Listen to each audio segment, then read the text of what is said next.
Welcome to this explainer. I am so thrilled you're joining us today. If you've been hearing the letters AI thrown around on the news, or maybe by your kids or grandkids, and you're wondering what the heck all the fuss is about, well, you are in exactly the right place. Today we're diving into Chapter 5 of an absolutely fantastic 10-part tutorial called Generative AI for Everyday Life, a friendly guide for older adults. It's put together by Virtualization Options LLC, specifically with you in mind. We're going to break things down simply, skip all the confusing computer jargon, and look at how this technology can actually make your daily life a little easier. This explainer is built from the ground up for curious, confident older adults who are ready to explore the future. Just like the relaxed, smiling folks you're looking at right now, we're going to have a really good time learning something new today.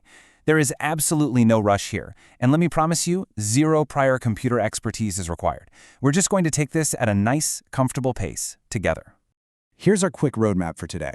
We'll cover 1. What is generative AI? 2. Your very smart helper. 3. The misinformation reality check. 4. AI can be wrong. And finally, 5. You have the final word. Okay, let's dive right into this with Section 1. What is generative AI? Let's break down that acronym. AI stands for Artificial Intelligence. Now, instead of picturing some shiny robot from an old sci-fi movie, I just want you to think of it as a computer program. But here's the real magic. It's a program that actually understands the questions you ask it, and it answers you back in everyday language. You don't need to know how to write computer code or anything like that. Interacting with it feels pretty much exactly like having a regular conversation with a neighbor over the garden fence. And that brings us to a huge sigh of relief for so many of us. AI speaks plain English. You do not need a dictionary of technical jargon to use this thing. You can ask it for a dinner recipe. You can request a quick summary of a historical event, or even ask how to fix a leaky faucet in your kitchen, all using the exact same words you'd use to ask a human being. The technology does all the heavy lifting behind the scenes so you don't have to. Moving right along to Section 2, your very smart helper. I really want you to think of generative AI as a helpful friend who has basically sat in a giant library and read millions and millions of books.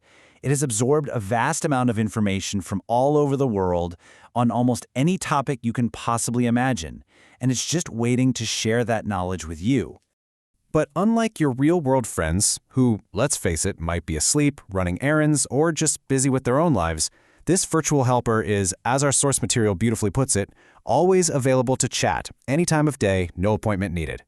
Whether it's 2 in the afternoon on a Tuesday or 3 in the morning when you just can't sleep and suddenly want to know the history of a zipper, your AI helper is on standby. It really is the ultimate convenience. Now, let's shift gears a bit for Section 3, the misinformation reality check. So here's the big, important question we all have to ask ourselves. What happens when AI makes things up? Because as smart as it is, this technology is absolutely not perfect.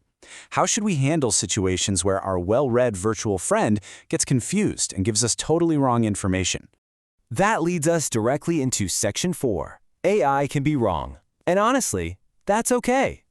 Now, what's really interesting here is this specific industry term you should definitely know: hallucinations.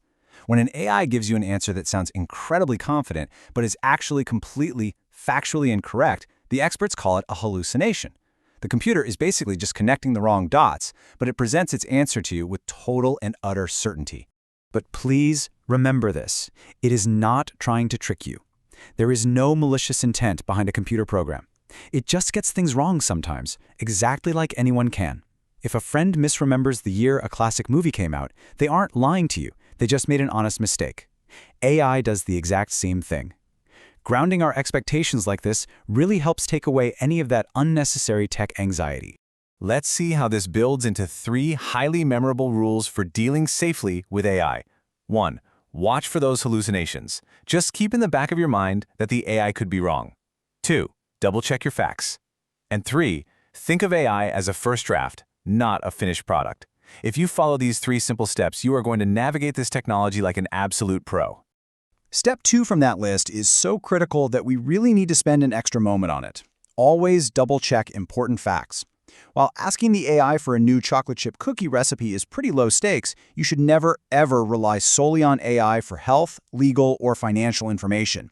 Those are critical areas where human verification isn't just a good idea, it is absolutely essential for your safety and well-being.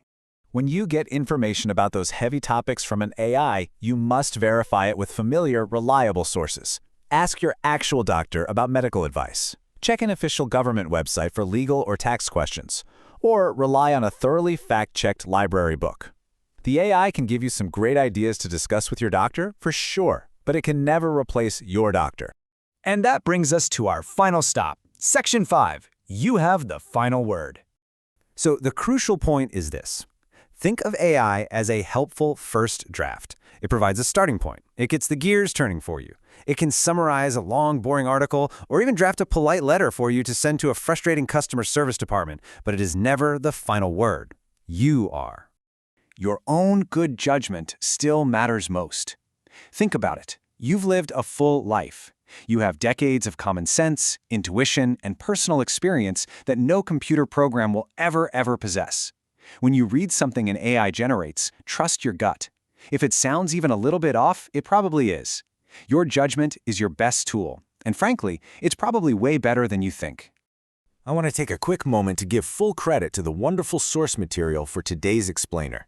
This incredibly empowering framework comes directly from Virtualization Options LLC, which is a fantastic Colorado-based research, education, and advisory organization.